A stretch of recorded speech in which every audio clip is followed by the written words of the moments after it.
बिस्मिल्लाहिर्रहमानिर्रहीम। अस्सलाम वालेकुम स्टूडेंट्स, कैसे हैं आप?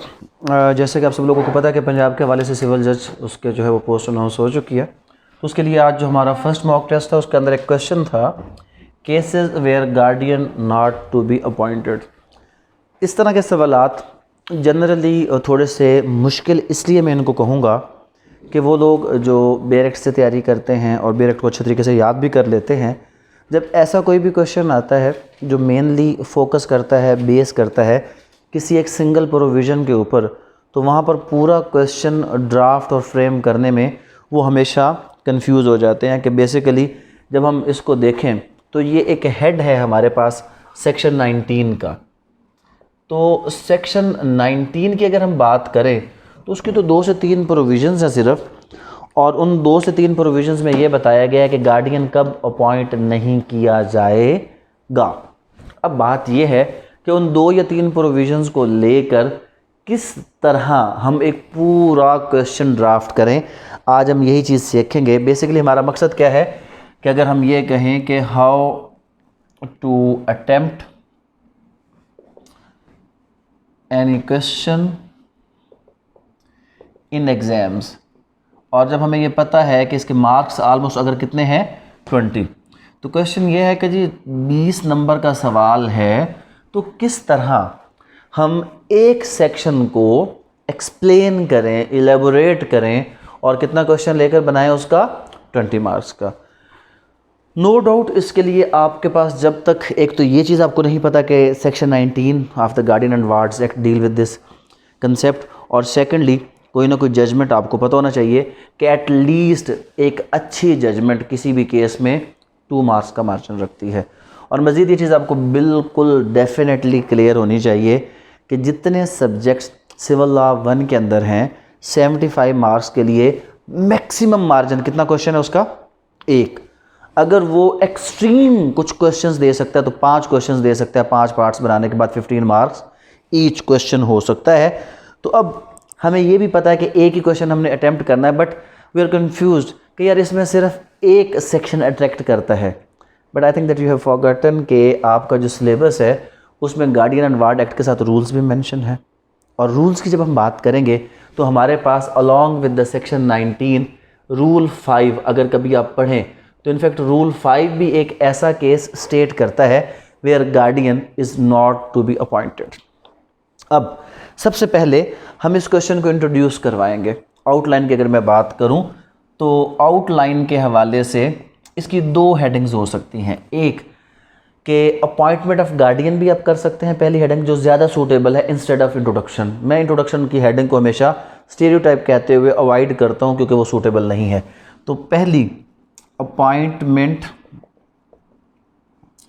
ऑफ गार्डियन, तो उसके हवाले से आप यही लिखेंगे कि जनाब जो गार्डियन एंड वार्ड एक्ट है it is the primary law in Pakistan which deals with the appointment and declaration of the guardianship.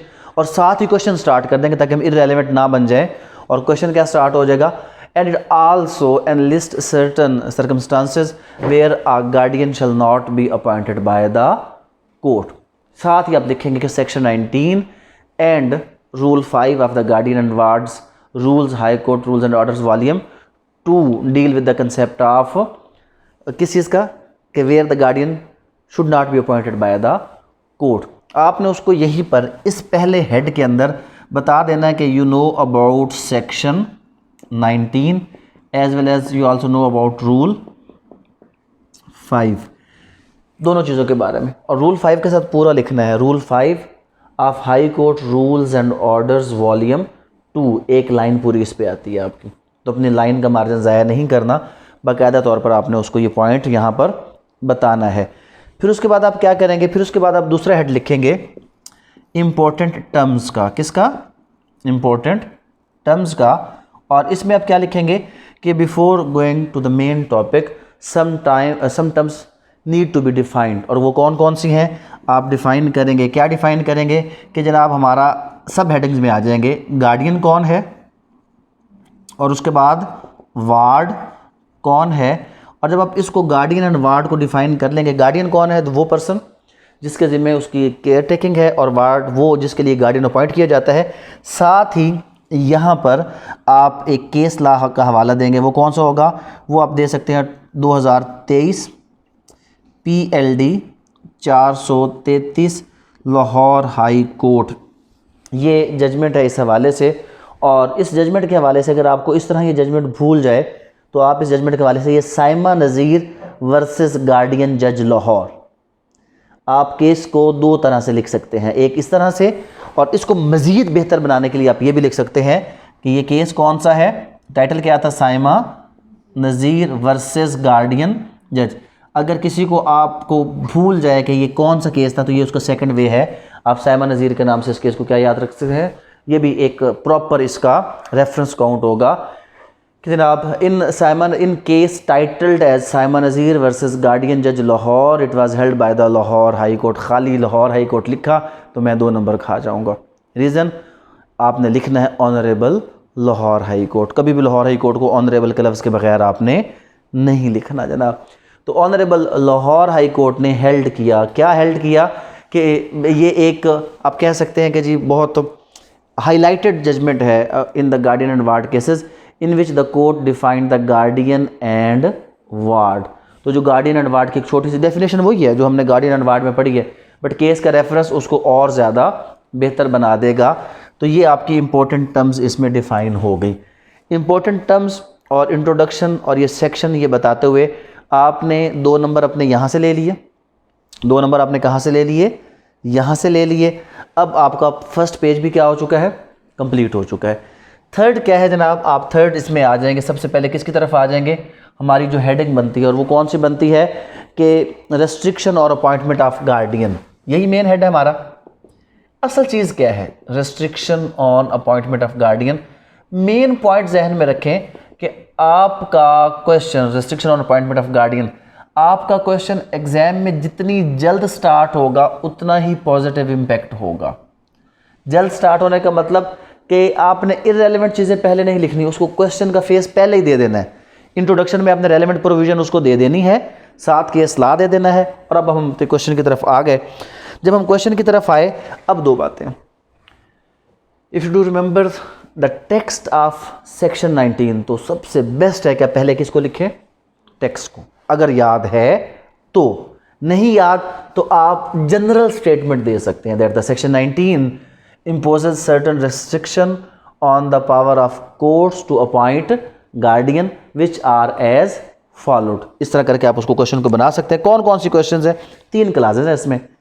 पहली क्लास कौन सी है कि माइनर जो है वो मैरिड है और under the guardianship of their husband. तो फर्स्ट कंडीशन, अब आप इसमें 2 ऑप्शंस कर सकते थे। ऑप्शन 1, अगर यहाँ पर आपने इसको ABC में एक्सप्लेन कर दिया तो फिर आप यहाँ पर इसको मेन हेड में भी ला सकते हैं। और मेन हेड कौन सा हो सकता है कि मैरिड फीमेल, मैरिड फीमेल। जितनी हेडिंग आपकी शॉर्ट होगी उतनी खूबसूरत होती है, हेडिंग लेंथ ही नहीं होनी चाहिए, 3-4 लफ्ज़ पे इसको क्या होना चाहिए, क्लोज होना चाहिए, मैरिड फीमेल। तो अब क्या है, section 19 imposes a restriction on the guardian courts to appoint a guardian for a married female whose husband is fit and sound mind। अब ये लिख दिया। अब इसके अंदर हम एक और एक्सप्लेन करते हैं, और वो क्या एक्सप्लेन करेंगे, किस पॉइंट पे चले जाएंगे, सब हेडिंग में चले जाएंगे। और क्या है कि माइनर, जबकि इसके साथ यहाँ पर ये बात बनती नहीं थी बट अटैच होती थी माइनर हस्बैंड की। Even if the husband is minor और वो फिट है तो फिर भी वो माइनर हस्बैंड ही गार्डियन अपॉइंट होगा, nobody other than the husband may be appointed as guardian of a married female. लेकिन अगली चीज़ हम इसमें मज़ीद लिखेंगे कि वो उस सूरत में जब जो फीमेल है वो विलिंग है, वो रेडी है। अगर वो विलिंग और रेडी नहीं है तो फिर आप हस्बैंड को अपॉइंट नहीं करेंगे। तो यहाँ पर उस औरत की, फीमेल की रेडी होने का वो क्या है, ज़रूर। अब बात है कि हमने तो पूरा सवाल कितने नंबर का बनाना है, 20 नंबर का ना, यहाँ तक तो हमने लिख दिया। अब अगली बात है, यहीं पे दूसरे पॉइंट में चले जाएंगे, क्या कि cases in which husband may not be appointed as guardian. ठीक, क्या हेडिंग आ गई, cases in which husband may not be appointed as guardian. अब उसमें अगली बात ये है कि आप इसको अगर एक्सप्लेन करेंगे तो किस में एक्सप्लेन करेंगे? अब ए, बी और सी, डी में कौन कौन से केसेस हैं? वो कहता है जी कि अगर मैरिज इज़ इलीगल और वाइड, मैरिज क्या है? मैरिज इज़ इलीगल है या वाइड है, पहली बात। उसके बाद हस्बैंड इज़ अनफिट, हस्बैंड क्या है? हस्बैंड इज़ अनफिट है, या आप इसको एक्सप्लेन कर लें आर अब्यूजिव, आर क्या है? अब्यूजिव है। उसके बाद क्या है कि वाइफ जो है अंडर एज है एंड रिक्वायर्स पेरेंटल गार्डियनशिप, लेकिन अगर वाइफ अंडर एज भी हो तो फिर भी उसकी फर्स्ट प्रायोरिटी कौन लेता है? अगर आप इस सूरत में इसको करते हैं तो फिर आप थोड़ा सा कंसेंट ऑफ वाइफ को डिस्कस कर लें ताकि चीज़ आपकी क्या हो जाए, मजीद क्लियर हो जाए। अदरवाइज इस पॉइंट को आप क्या कर सकते हैं? छोड़ सकते हैं। उसके बाद क्या है जनाब, नेक्स्ट पॉइंट, ये 5 नंबर हो गया, 4 हो गया, 5वां क्या है कि फादर, व्हेन फादर क्या है जनाब? Father is alive and fit. Second class of the section 19 discuss that if the father is alive and fit to look after his child, कोई और बंदा गार्डियन अपॉइंट हो सकता ही नहीं है। अब ये तो जनरल रूल बता दिया ना, इसको एक्सेप्ट भी तो करना है। इसको एक्सेप्ट किस किस केस में करेंगे? वही केस कि फादर मेंटली इल है, उसका करेक्टर ठीक नहीं है, क्रिमिनल बैकग्राउंड है, निगलेक्ट है, इमोरल कंडक्ट है, या डोमेस्टिक वायलेंस करता है। तो ये इसके आगे सब हेड आ जाएंगे। हेड क्या बनेगा इसमें कि जब फादर को आप क्या करेंगे? फादर को आप डिक्लाइन करेंगे। कब कब डिक्लाइन करेंगे? वही ए, बी, सी, डी, कि अगर उसका करेक्टर क्या है? इमोरल है, या वो क्रिमिनल है, या वो अनफिट है। इस तरह के हम जो पॉइंट्स हैं वो यहाँ पर लेकर आएंगे। या वो डोमेस्टिक वायलेंस करता है, या वो क्या है, या कोई इसके अलावा और उसमें ऐसा कोई करेक्टर वाइज कुछ चीज़ ऐसी पाई जाती है जिसमें हम ये कहते हैं कि फादर को अपॉइंट नहीं किया जाना चाहिए। तीसरी क्लास क्या है कि ward is under superintendents of court. Next इसके अंदर क्या आ गया कि आपका जो वार्ड है वो क्या है? वार्ड आपका है जनाब 6 पॉइंट पे आ गया कि जो वार्ड है, ward is under superintendence of court. ये कहाँ पर लिखा हुआ है? 19C। हवाला दे तो ज़्यादा बेहतर है। ये कहाँ पर है? 19B। और ये कहाँ पर था? 19A। ये सिर्फ एक सेक्शन है, और एक सेक्शन कहाँ तक चला गया? अब हेडिंग्स और सब हेडिंग्स को मिलाते चले जाए तो पूरा एक इसका क्या हो चुका है? क्वेश्चन ऑलमोस्ट फ्रेम हो चुका है। तो अगर गार्डियन एंड वार्ड के हवाले से होगा तो फिर उस सूरत में भी आप क्या करेंगे कि अगर वो under superintendents of guardian and ward court है तो गार्डियन अपॉइंट नहीं होगा। हमने कोई हवाला दिया था रूल का, ठीक। डिसीज्ड मिलिट्री सर्वेंट के हवाले से हम लिखेंगे कि जो डिसीज्ड मिलिट्री सर्वेंट्स होते हैं, डिसीज्ड मिलिट्री सर्वेंट्स होते हैं, उनके हवाले से रूल 5 ये कहता है कि कोई भी गार्डियन अपॉइंट करने की ज़रूरत नहीं होती। उनकी औलाद को जो मिलिट्री पर्सनल हैं वो उसके जो हवाले से फर्दर जो पेंशन और इस तरह के मामलात होते हैं वो खुद ही उसको लुक आफ्टर करते हैं जनाब। तो ये किसने कहा? ये रूल 5 ने कहा कि डिसीज्ड मिलिट्री सर्वेंट्स के लिए आपको गार्डियन अपॉइंट करने की ज़रूरत नहीं है। उसके बाद मुझे ये बात बताएं कि अगर कोई लीगली अपॉइंटेड गार्डियन, अगर प्रॉपर्टी किसी बच्चे की ऑलरेडी किसी लीगली अपॉइंटेड गार्डियन के पास हो तो क्या गार्डियन अपॉइंट करने की ज़रूरत है? फिर भी नहीं है। हाँ, या तो आप पहले उस गार्डियन को रिमूव करेंगे तो फिर उसके बाद करेंगे, अदरवाइज उसको करने की ज़रूरत नहीं है। और मुझे बताएं कि व्हेन माइनर बिकम्स मेजर तो क्या ज़रूरत है उसके लिए गार्डियन अपॉइंट करने की? तो ये भी तो है ना कि अगर कोई माइनर उसकी, हाँ आप इस पर यहाँ पे ये क्लियर करेंगे कि अगर वो 18 साल का हो जाए तो गार्डियन अपॉइंट नहीं हो सकता, बट 18 साल से पहले अगर गार्डियन अपॉइंट हुआ है तो 21 साल तक वो गार्डियनशिप को कंटिन्यू करेगा। और लास्ट इसके क्या हो जाएगा हमारे पास? कंक्लूजन। अब आप इसको कंक्लूजन के बाद जनाब आप इसको लेकर जाएंगे तो कितने हेडिंग्स हो गए आपके पास? 10 हेडिंग्स हो गए।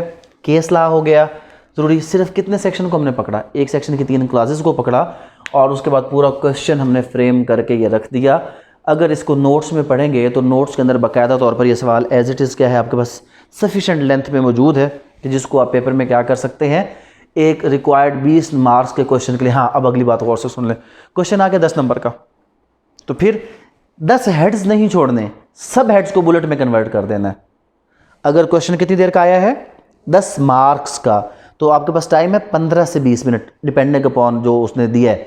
तो अब आपने क्या करना है, अब आपने कोशिश करनी है कि मेन हेड नहीं छोड़ना है, मेन हेड पूरे पूरे लिखने हैं। तो जो हमने ये सब हेडिंग्स की थी इनको किस में लेकर चले जाना है, बुलेट्स में। इनको मजीद डिफाइन नहीं करना, इनको वन लाइनर बना देना है। और अगर 20 नंबर का क्वेश्चन था तो फिर इनको हेड बनाना है, मैरिज इज़ इलीगल, तो आप उसमें लिखेंगे जो प्री कंडीशन जो हस्बैंड के हवाले से है वो मैरिज का वैलिड होना है। और ये सारे इसको क्या होता है कि अगर आप इसको, मैं कहता हूँ कि जिसको जुमलों में इस्तेमाल करना आता है अल्फाज को, वो हेड को आउटलाइन को किस में कन्वर्ट कर सकता है। और अगर मैं स्टूडेंट हूँ और मैंने क्वेश्चन को याद करना है, मैं ये याद करूँगा, मैं किसको याद करूँगा, मैं इसको याद करूँगा। और उसके बाद मैं सबसे पहला काम ये करूँगा, मैं 10 हेड अपने पूरे करूँगा। क्या करूँगा, 10 हेड पहले जहन में सोचूंगा। पहला हेड मेरा किसका था, अपॉइंटमेंट का था। दूसरा किसका था, इंपॉर्टेंट टर्म्स का था। तीसरा किसका था कि गार्डियन सेक्शन 19 का हवाला दूंगा। चौथा 19 क्लॉज ए का हवाला दिया। 19 क्लॉज ए में क्या था कि अगर वो माइनर फीमेल है, मैरिड है। उसके बाद नेक्स्ट हेडिंग में क्या है, फादर की बात की। अगली हेडिंग में 19C जो कोर्ट ऑफ वार्ड्स के सुपरिटेंडेंट्स में आया। अगली हेडिंग में मिलिट्री सर्वेंट वाला डिसीज़ उसकी बात हुई। अगली हेडिंग में अगर ऑलरेडी गार्डियन अपॉइंटेड है, उससे अगली हेडिंग में क्या हुआ कि अगर वो माइनर मेजर हो चुका। अगली हेडिंग में मैंने कंक्लूजन कर लिया। पहले तो मैं ये 10 याद कर लूँगा, 10 याद हो गए। अब मैं अगली हेडिंग में फिर वापस आऊँगा कि यार जो मैंने हेडिंग मैरिड वाली की थी उसमें मैंने उसकी एक एक्सेप्शन बयान की थी, और वो कौन सी थी कि किन केसेस में जो हस्बैंड है वो गार्डियन अपॉइंट नहीं होगा। उसमें मेन लफ्ज़ है अनफिट। कौन सा लफ्ज़ है, अनफिट। उसको मैंने ज़रूर लिखना है, उसको क्या लिखूंगा, ज़रूर। अनफिट के साथ कुछ और चीज़ें, वैलिड मैरिज का होना। तो इस तरह करके मैं अगले स्टेप पे, तो पूरा क्वेश्चन मैं कभी भी प्रैक्टिस में लिखकर याद नहीं करूंगा। मैं उसको इस तरह करके आउटलाइन पे, जब मेरे पास हेडिंग, केस लॉ, सेक्शन, ये चीज़ कितनी देर में हम लिख सकते हैं, 5 से 10 मिनट में। एक बार लिखी, दूसरी बार ये 5 मिनट में आ जाएगी, तीसरी बार फिर इसको लिखा, खुद क्रॉस चेक किया। अब कल को जब हम सवाल, फिर अंदर वाला मटेरियल हमने क्या करना है, उसको 2-3 बार गो थ्रू करना है। जब उसको गो थ्रू कर लें तो फिर जाकर हम किसी भी सवाल को पेपर में बड़े आराम से लिख सकते हैं। और उसके लिखने के बाद जब आज मेरे पास बच्चे आए हैं तो मैक्सिमम इसमें जो मैंने उनको मार्क्स दिए हैं वो 6 आउट ऑफ 20 थे या 5 आउट ऑफ 20 थे। उसका रीज़न मैं आपको बताऊं, जितने भी बच्चे सवाल लिख कर लाए उन्होंने सिर्फ कितने ग्राउंड डिस्कस किए थे, एक पैराग्राफ में मैरिड फीमेल का, एक पेज पर ये 3 पैराग्राफ लिखती है। टोटल 3 पेज, 20 नंबर का सवाल था, रिक्वायर्ड लेंथ पूरी नहीं हुई। बाकी ये ग्राउंड्स किसी ने लिखने ज़रूरी ही नहीं समझे, ये भी हमारा ज़रूरी ग्राउंड है। उसके बाद ये बहुत इंपॉर्टेंट ग्राउंड है, इसमें तो कोई शक है ही नहीं, ये भी इंपॉर्टेंट ग्राउंड है। तो कुछ आपने अपनी तरफ से भी इसमें ऐड ऑन करना होता है ताकि क्वेश्चन जो है उसकी लेंथ, ये क्वेश्चन की लेंथ मैटर करती है नहीं करती। जब आपको 3 घंटे टाइम दिया जाता है और आपको एग्जामिनेशन शीट दी जाती है तो ये मैटर करती है। तो आप इस तरीक़ाकार के मुताबिक अगर अपने क्वेश्चंस को लेकर चलेंगे तो फिर ही आप समझें कि आप पेपर में बेहतर तरीके से क्या कर सकते हैं, मार्क्स वगैरह ले सकते हैं। और फिर उसकी क्वेश्चंस की मुकम्मल करने के बाद उसको आप क्या करवाएं, इवेल्यूएट करवाते रहें। जजमेंट जो मैंने आपको यहाँ पर बता दिया, इसको अपने पास लिख लें। कौन सा केस था, साइमन नज़ीर वर्सेस गार्डियन जज। नाम भूल जाए तो कोशिश करेंगे तो साइमन नज़ीर वर्सेस गार्डियन जज क्या रह जाएगा आपको याद। ऑलमोस्ट गार्डियन का जितना कोई भी सवाल आएगा, चाहे वो कस्टडी एंड गार्डियनशिप, अच्छा कस्टडी एंड गार्डियनशिप का ये डायरेक्ट केस है। और क्योंकि एक मैं आपको मज़े की बात बताऊं, पाकिस्तान लॉ साइट पे जो सबसे आखिरी केस लॉ अवेलेबल है ऑन दिस सब्जेक्ट वो कौन सा, ये इसके बाद कोई लेटेस्ट जजमेंट है ही नहीं। इसमें जो आपके सेक्शन 4 डेफिनेशन और बेसिक जो सेक्शंस हैं, यहाँ पर कोई और जजमेंट इसके बाद आई नहीं है। तो लिहाजा कस्टडी एंड गार्डियनशिप ये एक इम्पॉर्टेंट सब्जेक्ट है, इस पर पिछले काफ़ी अरसे से वर्किंग हो रही है। क्योंकि पाकिस्तान के कानून में कस्टडी और गार्डियनशिप में फ़र्क नहीं किया जाता, क्योंकि जो custody is the right of the guardian. और इवन हमने कहा कि अगर कोई गार्डियन अपॉइंट हो जाए, कस्टडी हो या ना हो, उसकी गार्डियनशिप पे फ़र्क पड़ता नहीं है, वो अरेस्ट करवा के भी आप उसको कस्टडी दे सकते हैं। तो कस्टडी हमने वेस्टेड राइट किसका बनाया है, गार्डियन का। लेकिन इसमें एक बहुत बड़ा चेंज है जो पेपर में पूछा जा सकता है, बिकॉज जहाँ तक बात है कस्टडी, किसकी बात, it is the right of the mother. Custody किसका राइट है, मदर का। लेकिन जो गार्डियनशिप है it's the basic right of father. Guardianship में क्या आता है, बच्चे का मुस्तकबिल, उसकी मैरिज, उसके सारे फैसले करना। और कस्टडी में क्या आता है, बच्चे को ब्रॉटअप करना। तो ब्रॉटअप करना, इसके ऊपर लम्स में पिछले दिनों वर्किंग हुई काफ़ी ज़्यादा, और फिर उस पर 1 से 2 जो है वो पेपर लिखे गए। और वो तमाम बातें आपको मेनली किस जजमेंट में मिलेंगी, 2023 PLD 433, जहाँ पर ये कहा गया कि कोर्ट्स को कस्टडी और गार्डियनशिप को डिफ्रेंशिएट करना चाहिए कि फादर अगर गार्डियनशिप के लिए अपॉइंट करता है, आप उसको कस्टडी चाहे ना दें, बट आप उसको क्या दें, उसकी गार्डियनशिप दें। क्योंकि फादर का प्रेफरल राइट है किस चीज़ का, गार्डियनशिप का। ये हम कस्टडी एंड गार्डियनशिप का क्वेश्चन, क्योंकि कल है सेक्शन 25 के साथ डिस्कस होना है, वो कल डिस्कस हो जाएगा। नोट्स में वो सवाल भी मौजूद है, लेकिन आज इस सवाल को अगर आप देखें और प्रॉपर हल करके कल चेक करवाएं तो बेहतर तरीके से मजीद मैं आपको इस बारे में गाइड कर सकता हूँ।